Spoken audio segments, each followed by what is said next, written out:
So hello guys, welcome back to the new video session. दोस्तों, आज के इस वीडियो सेशन में हम एसएससी जीडी से सीआरपीएफ कांस्टेबल जो सिलेक्टेड पोस्ट पे हैं, अभी हाल फिलहाल जिनकी ट्रेनिंग चल रही है, इनसे बात करेंगे। दोस्तों, इनका नाम है पायल और 2018 के एसएससी जीडी के एग्जाम में और फिजिकल मेडिकल में ये पास हो चुके हैं। फिलहाल इनकी ट्रेनिंग चल रही है। इनसे हम समझेंगे कि किस तरह से इन्होंने रिटन एग्जाम क्रैक किया, किस तरह से इन्होंने फिजिकल पास किया, किस तरह से इनका मेडिकल, मेरा फिजिकल कैसे होगा क्योंकि मैं एक लड़की हूं, मेरा मेडिकल कैसे होगा। ये बहुत सारे सवाल उन गर्ल्स के सामने रहते हैं जो एसएससी जीडी में जाना तो चाहती है, लेकिन वो किसी कारणवश या अपने डाउट्स या कंफ्यूजन को लेकर वो नहीं जा पाती है। इसीलिए मैंने सोचा कि क्यों ना हम एक ऐसी लड़की से बात करें जो एसएससी जीडी से सिलेक्ट हो चुकी हो। तो यहां दोस्तों मैंने पायल जी से संपर्क किया और इनसे मैंने बात की कि आप गर्ल्स कैंडिडेट्स को थोड़ा सा मोटिवेट कीजिए, आप अपनी प्रिपरेशन के बारे में, आपने कैसे एसएससी जीडी में कांस्टेबल की पोस्ट के ऊपर सिलेक्शन लिया,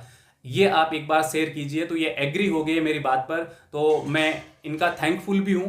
तो पायल जी, स्वागत है आपका मेरे इस वीडियो सेशन में। आपने 84 स्कोर किया और एग्जाम आपने क्रैक कर लिया। अब आप फिजिकल एफिशिएंसी टेस्ट के लिए चले गए। तो फिजिकल आपने कब से शुरू किया था तैयार करना? फिजिकल की जो डेट आई थी उससे पहले शुरू कर दिया था या एग्जाम देने से पहले आपने स्टार्ट कर दिया था? सर मैंने जिस टाइम इसकी आंसर की आई थी उसके बाद मुझे पता लग गया था कि मेरे मार्क्स ठीक हैं। उसके बाद से ही मैंने फिजिकल की तैयारी शुरू कर दी थी। ओके, आंसर की देखते ही मतलब आपको एक खुशखबरी मिल गई थी कि मेरा सिलेक्शन तो श्योर है, कोई नहीं रोक सकता। हाँ जी सर। और उसके बाद में आपने तुरंत ही फिजिकल स्टार्ट कर दिया, फिजिकल की तैयारी आपने स्टार्ट कर दी। अच्छा, फिजिकल की तैयारी लगातार आपने कितने महीनों तक की? सर मैंने कंटिन्यू 3 मंथ्स तक मैंने फिजिकल की तैयारी की थी। और 3 महीने में आसानी से आपका फिजिकल निकल गया? हाँ जी सर।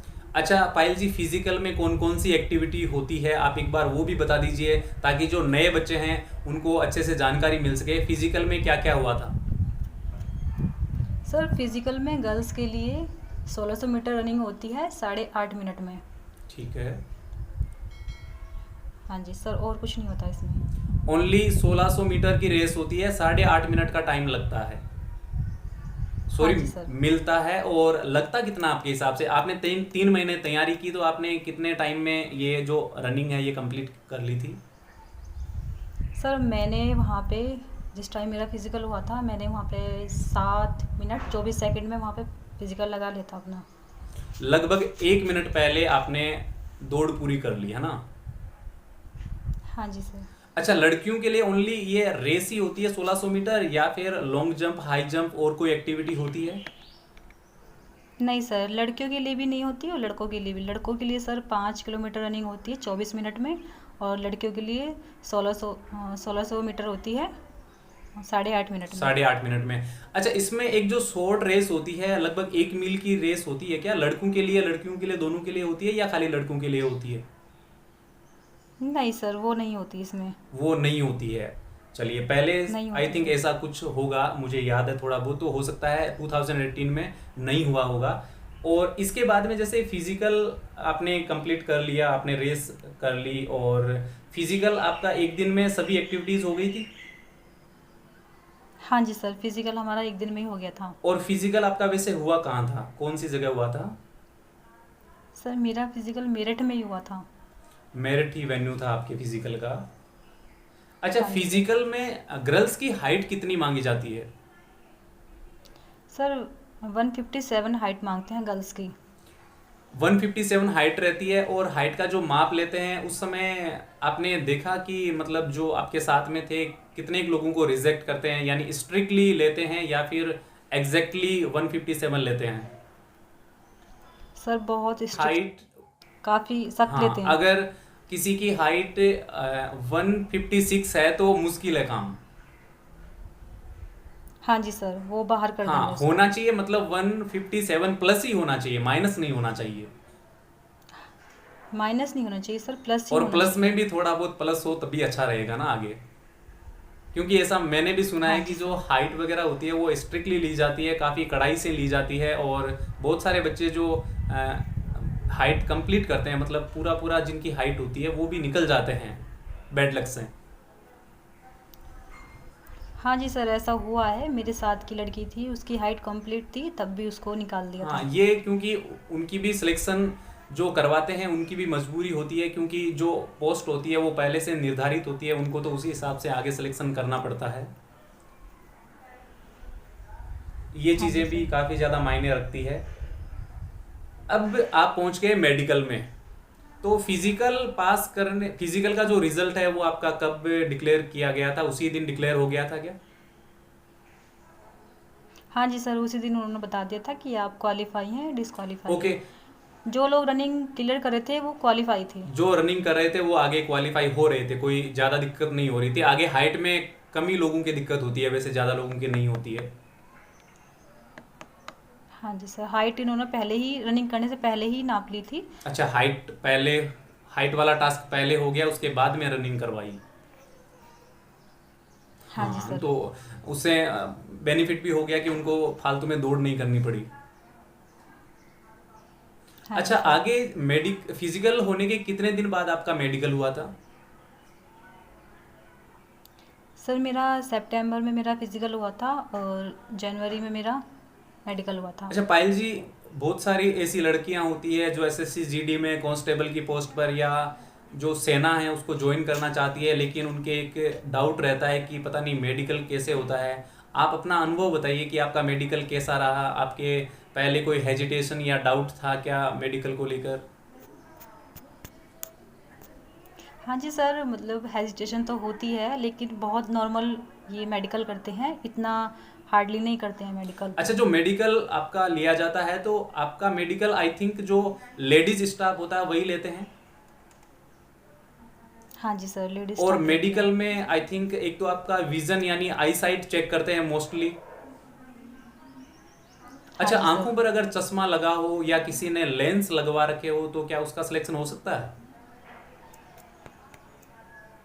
सर मेरे टाइम पे तो ऐसी कोई लड़की थी नहीं, वैसे वो नहीं हाँ, लेंगे क्योंकि उनको। मैंने नोटिफिकेशन में भी देखा था कि अगर आपने चश्मा लगा रखा है या आपने अलग से लेंस लगवा रखे हैं तो आपका सिलेक्शन होना मुश्किल है। अच्छा, आंखों में वो एक ड्रॉप डालते हैं, वो ड्रॉप डाल के भी चेक करते हैं क्या?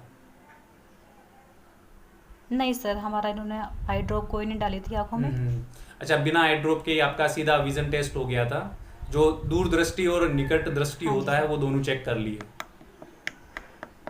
हाँ जी अच्छा, सर। कलर विजन भी आपका चेक हुआ होगा।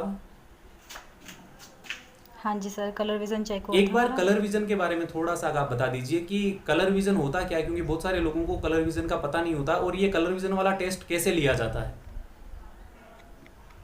सर वो एक बुक देते हैं, बुक में वो ऐसे वो मतलब नंबर्स छुपे होते हैं उसके अंदर, रेड और ग्रीन कलर के वो उसके अंदर छुपे होते हैं, वो तुम्हें देखना पड़ता है। उनमें से फाइंड आउट करना होता है जो वो नंबर पूछते हैं, यानी जिस कलर का नंबर पूछा जाता है वही नंबर आपको बताना होता है।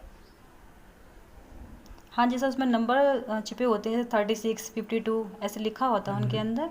वो हमें फाइंड आउट करके बताने होते हैं कि क्या लिखा है इनके अंदर। वो ग्रीन कलर के और रेड कलर के लिखे होते हैं। ओके, तो इस तरह से कलर विजन का टेस्ट हो जाता है।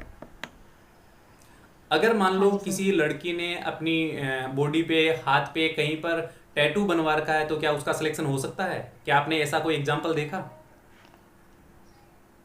सर बिल्कुल मेरे साथ ऐसे ही हुआ है। मेरे हाथ में ओम बना हुआ था, ओम का ओके। टैटू था।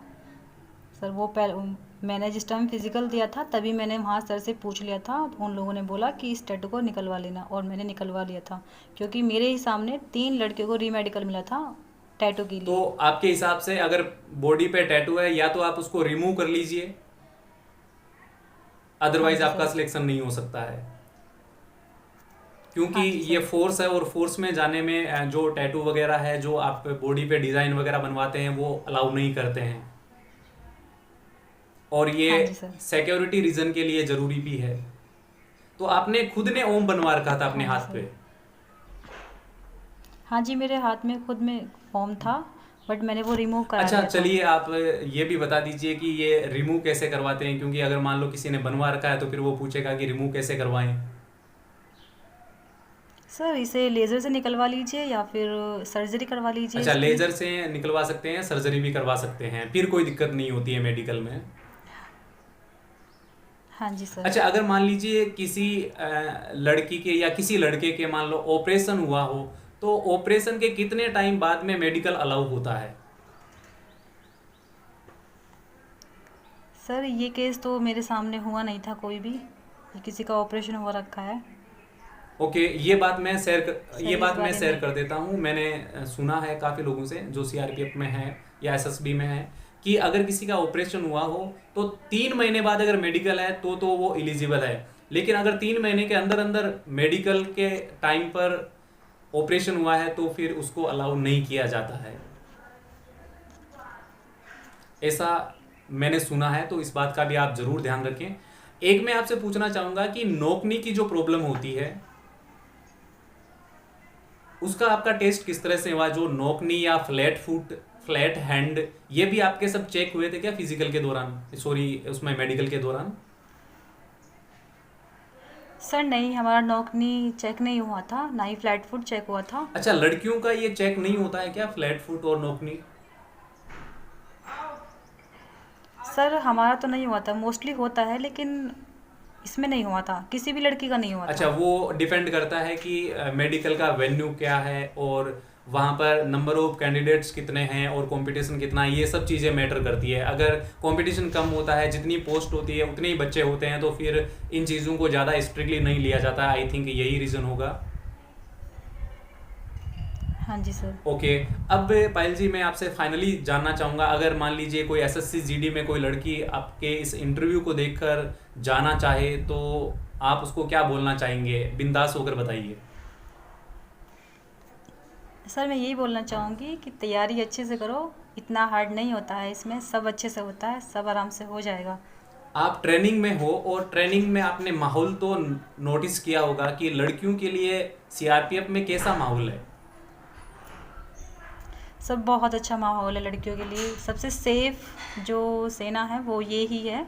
सीआरपीएफ में लड़कियां काफ़ी सेफ रहती हैं और काफ़ी अच्छी होती है, लड़कियों के लिए सबसे बेस्ट सीआरपीएफ ही लगती है। बिल्कुल, और मुझे तो ये सीआरपीएफ बात ही मैं लगती भी है। मानता हूं कि लड़कियों के लिए सबसे बेस्ट है सीआरपीएफ। अगर एसएससी जीडी आप तैयारी करते हैं और सीआरपीएफ आपको फोर्स मिलती है तो बड़े सौभाग्य की बात होती है। फिर आप देश की सेवा करते हैं, भारत माँ की रक्षा करते हैं, ये हम सब के लिए बहुत बड़े सौभाग्य की बात है। आपको मैं इस वीडियो सेशन के लिए तो थैंक यू बोलूंगा ही, साथ में आप देश सेवा में शामिल हो चुके हैं, इसलिए मैं तहे दिल से आपको थैंक यू बोलूंगा, धन्यवाद बोलूंगा। और जितने भी लोग ये वीडियो देख रहे हैं उनसे मैं पर्सनली रिक्वेस्ट करूंगा कि आप जरूर पायल जी के लिए कमेंट बॉक्स में थैंक यू लिखना बिल्कुल मत भूलिएगा। और कोई आपका डाउट हो तो आप जरूर कमेंट में लिखना, ताकि हम आगे पायल जी से डिस्कस करके आपको कमेंट कर सकें, आपको बता सकें। और एसएससी जीडी में जो भी जाना चाहते हैं उनको मेरी तरफ से बेस्ट ऑफ लक। आगे के वीडियो सेशंस में हम आपको अपडेट्स देते रहेंगे। अभी तक आपने हमारे चैनल को सब्सक्राइब नहीं किया है तो पहले आप सब्सक्राइब कर लीजिए, बेल आइकन को प्रेस कीजिए और ऑल पे क्लिक कीजिए ताकि आने वाले हर वीडियो की नोटिफिकेशन आपको मिल जाए। एक हमारा टेलीग्राम का चैनल है जिसमें हम एसएससी जीडी, बैंकिंग, रेलवे वगैरह की तैयारी करवाते हैं, वो टेलीग्राम चैनल आप जरूर ज्वाइन कीजिए, उसका लिंक मैंने आपको डिस्क्रिप्शन बॉक्स में दिया है। ये जो हमारा इंटरव्यू सेशन था पायल जी के साथ में, ये आपको कैसा लगा ये आप जरूर बताएं कमेंट बॉक्स में लिखकर। थैंक्स फॉर वॉचिंग, मिलेंगे नेक्स्ट वीडियो में, तब तक के लिए जय हिंद।